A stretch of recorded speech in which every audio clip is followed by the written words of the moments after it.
egunon guztioi, eta mila esker etortzagatik gaurko konparezentzia honetara. Gaurko konparezentzia hau berezia da guretzat, eta hasiko ginateke esanez herri baten historia askotan testo liburuetan idazten dela, termino akademikoetan idazten dela, baina baita ere esan behar dugu askotan emozioekin ere idazten dela, data konkretuekin idazten dela, eta izen abizenekin ere idazten dela.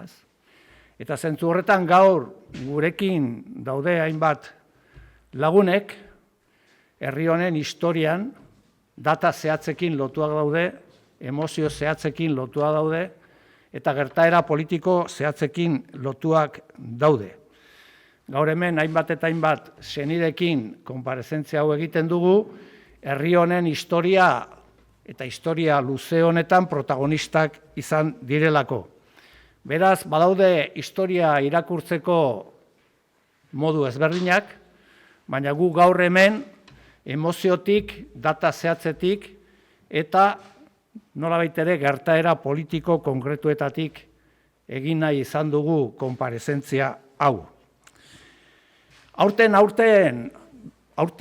berezia da Euskal Herrian, Espainiar Estatuan ere bai, aurten Frankok eraildako fusilatutako 5 militante batzuk abertzaleak eta denek antifascisten fusilamenduaren 50 urte muga betetzen da, eta termino berdinean esan dezakegu aurten betetzen direla Juan Carlos Erregaren koronazioaren urtemuga baita ere.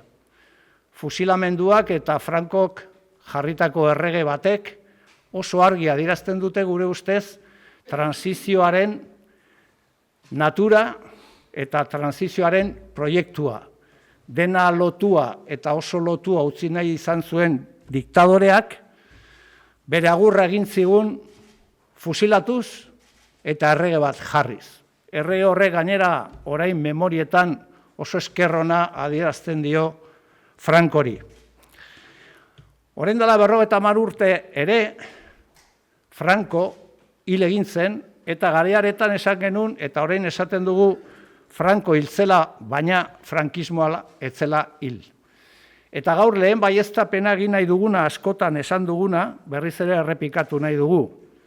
Egun Euskal Herriak ero estatuan dauden beste herri batzuk pairatzen ditugun hainbat eta hainbat arazo, transizio ez demokratiko baten ondorio dira.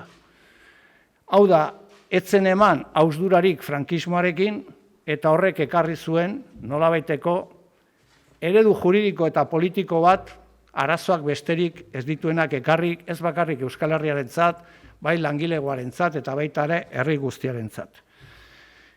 5 fusilatu, koronazio bat eta tartean herri honetan hainbat eta hainbat data, hainbat eta hainbat izen. Ez ditut denak errepikatuko, Martxoak 3 Gasteiz, Santi eta Josu, Irailak 27, Germán Rodríguez, eta hainbat kartzelan hildakoak, dispersioak hildakoak, torturatuak, ematen dute testigantza bat. Testigantza batez nostalgiarik eta bat egiteko, memoria egiteko baizik.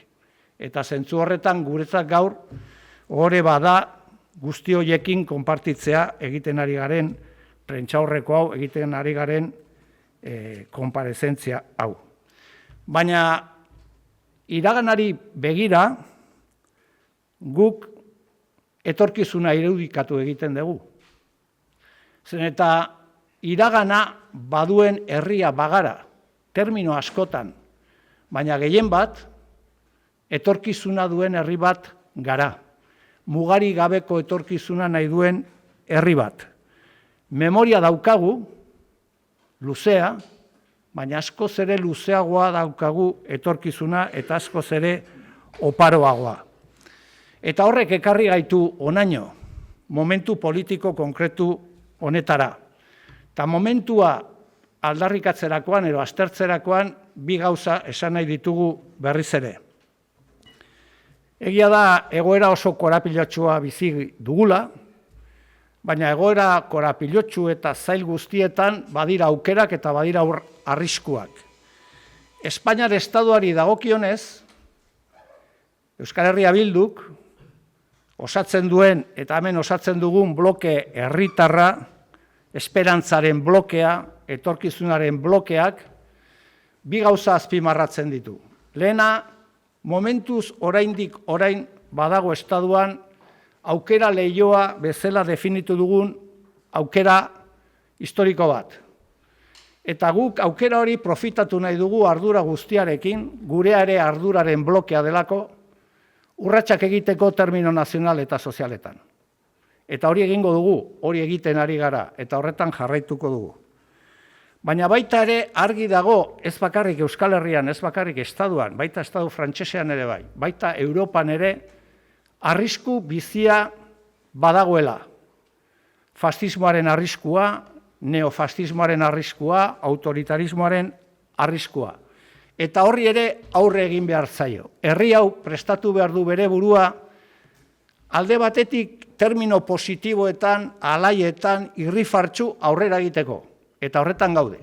Eta baita ere, fasismoa ez heltzeko, eta heltzen baldin bada, fasismo eta autoritarismoari aurre egiteko. Eta hori herri honek estilo propioarekin egiten du. Euskal Herria Bilduk badu estilo bat fasismoari eta autoritarismoari aurre egiteko. Gure ustez, proiektu autoritario imperial espainial bateri aurre egiteko estrategia ez da taktikoa, autua estrategikoa izan behar da. Eta horri aurre egiten zaio proiektu politiko bat defendatuz, herria antolatuz, herria mobilizatuz, herri bat martxan jarriz, eta herri hori disiplinatuki eta termino kolektiboetan fasismoari aurre egiten. Azken finean, gehiengo osoa, gehiengo sozial handiak antolatuz. Hori da gure erantzuna, hori da gure estiloa. Eta zentzu horretan, bukatzeko, hortara deitzen dugu azaroaren 22ko manifestazio nazionala Bilbon. Memoriaren blokea garelako eta etorkizun zabala, luzea eta mugagabea nahi dugulako gure herriarentzat. Memoria gordez, aukerak aprobetxatzeko, baldin badaude, eta baita ere, egora zail eta ilunei aurre egiteko. Eta horretarako ez gaude hemen konbokatzen manifestazio nazional bat, sigla bat defendatzeko. Konbokatzen duguna da herri bat. Parean, bai aukera bat izan ero ez, bai aukera bat izan ero beste izan, herri bat jarri behar delako martxan.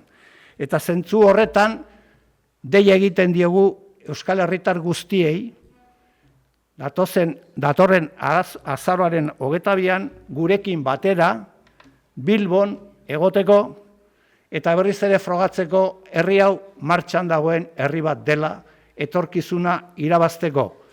Berriro ere frogatzeko herri honek ez diola bere buruari fallatuko.